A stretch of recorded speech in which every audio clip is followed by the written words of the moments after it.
तो आइए हम अपने ग्राफिक्स के जरिए भी कुछ अहम जानकारी देते हैं पश्चिम बंगाल से जुड़ी हुई। पश्चिम बंगाल में किस तरह से बीजेपी दीदी का जो प्लान है और बीजेपी का जो गेम है उस पर भी आइए नजर डाल लेते हैं, क्योंकि दोनों ही दल अपनी अपनी रणनीति को लेकर तेजी से आगे बढ़ रहे हैं। तो देखिए, बीजेपी का प्लान है उस तरफ, जेपी नड्डा अध्यक्ष, किस तरह से 5 जोन में बांटा गया है पश्चिम बंगाल को, और 5 जोन में 5 मंत्री हैं जिनको जिम्मेदारी सौंपी गई है। हर बूथ पर मजबूत करने की जिम्मेदारी है। अन्याय और नहीं होगा, ये नारा है। टारगेट है 200 प्लस का। टीएमसी में सेंध भी लगाई जा रही है, ये भी एक टारगेट है। रोहिंग्याओं पर घेरो, ये एक बड़ा मुद्दा है कि रोहिंग्या के मुद्दे पर, बांग्लादेशी के मुद्दे पर घेरा जाए सरकार को। विकास, राष्ट्रवाद और हिंदुत्व बड़ा मुद्दा है। ये है बीजेपी की रणनीति, बीजेपी का गेम प्लान। 5 जोन में बांटा गया और हर जो जोन है उसमें भी 5-5 अधिकारी हैं जिनको जिम्मेदारी सौंपी गई है, और अलग अलग जो नेता हैं, जो स्थानीय नेता हैं, उन्हें भी इसमें शामिल किया गया है। सेंट्रल ऑब्जर्वर को भी शामिल किया गया है, पार्टी के ऑब्जर्वर भी इसमें शामिल हैं। तो 5 जोन में और हर जोन में 5 जो नेता हैं उनको जिम्मेदारी सौंपी गई है। इस तरह का गेम प्लान है बीजेपी का।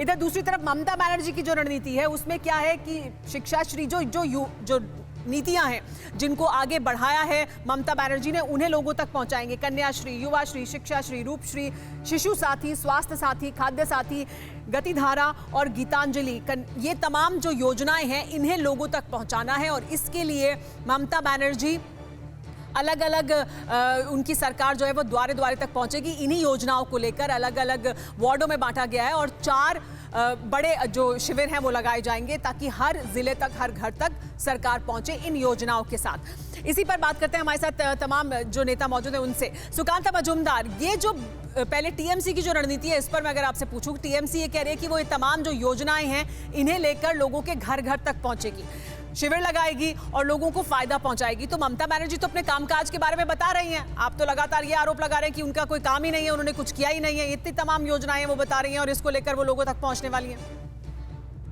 देखिए, 10 साल होने के बाद सरकार को, अभी इलेक्शन आया, इससे पहले, अब इलेक्शन से पहले उनको लगा के लोगों के पास पहुंचना चाहिए। तो इतने दिनों से जो सरकार चल रही थी और जो योजनाएं चल रही थी वो क्या कर रही थी, कहां पे थी? तो इसका मतलब सरकार खुद मान रही है कि योजनाएं लोगों को तक नहीं पहुंची। क्यों नहीं पहुंची? क्योंकि उन्होंने आयुष्मान भारत लागू होने नहीं दिया, उसके बदले स्वास्थ्य साथी एक बनाया। अब स्वास्थ्य साथी का बोल रहे हैं कि 5 लाख रुपए का हेल्थ इंश्योरेंस देंगे।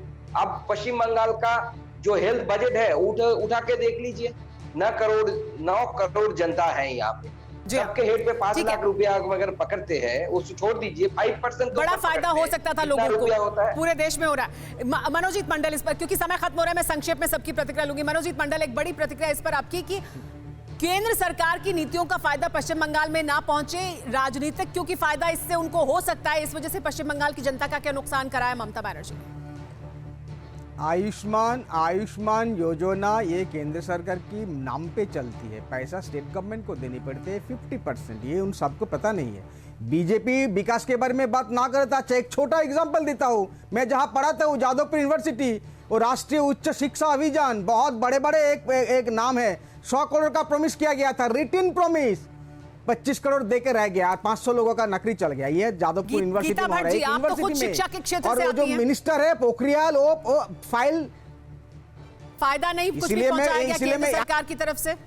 गीता भट्ट जी, देखिए, सरकार ने तो अपनी सारी नीतियों को लगाने का पूरा प्रयास कर रही है। राष्ट्रीय शिक्षा नीति अभी आई है, जिसका कि अभी जो है इम्प्लीमेंटेशन होने वाला है, और उसमें जो है सभी को, जितने भी केंद्रीय विश्वविद्यालय हैं उनको तो खास करके सबसे पहले उसी में इंप्लीमेंट होने वाला है। दूसरी बात जो मैं कहना चाहूंगी, जो आपने कही, ये भी ध्यान रखिए, जो केंद्र की जितनी भी नीतियां हैं उनको अगर राज्य सरकार अगर नहीं लागू करेगी तो उसके लिए, देखिए, आप चाहे तो अपने राज्य की जनता को आपके मुताबिक सरकार फायदा पहुंचा रही है, तो दोनों का अपना अपना दावा है, केंद्र सरकार का भी, राज्य सरकार का भी।